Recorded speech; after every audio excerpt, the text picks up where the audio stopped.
तर मित्रांनो नमस्कार, स्वागत आहे तुमचं MH07 व्लॉगमध्ये. आणि आता आपण असा भांडू पीसला EP मॅगी पॉईंटच्या एकदम अपोजिट आणि आपल्या कुडाळच्या ताईचो तंदुरी वडापावचं एकदम नवीन सेटअप आहे. आज आपण त्याला भेट देऊ केला आणि ताई घरातली सर्व जबाबदारी पार पाडत आपलं नवीन सेटअप उभं केलं ना, त्यामुळे सर्वात आधी ताईचं अभिनंदन आणि ताईच्या जिद्दीक सलाम.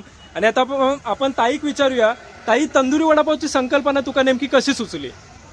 स्वतःचा बिझनेस करायची इच्छा होती. दुसऱ्याच्या इथे नोकरी करण्यापेक्षा स्वतःचा बिझनेस उभा करायचा होता. त्यासाठी मी तंदुरी वडापावचा सेटअप उभा केलाय. कांजूर भांडूपमध्ये तंदुरी वडापाव हा कुठेच नाहीये, सो नक्की व्हिजिट करा स्वामी समर्थ तंदुरी वडापाव जंक्शनला. आणि मित्रांनो खरंच मी ताईकडचा जो तंदुरी वडापाव आहे तो ट्राय केलाय आणि एवढ्या ठिकाणी मी मुंबईमध्ये तंदुरी वडापाव खाल्लंय, पण ताईकडच्या तंदुरी वडापावची जी चव आहे ती माका खरंच भेटली नाही. तर नक्की तुम्ही एकदा ट्राय करा आणि माका कळवा कमेंटमध्ये तुमका चव कशी वाटली. तर मित्रांनो मेन्यू कार्ड तुमका दाखवत आहे. ताईकडे व्हरायटी पण खूप आहे.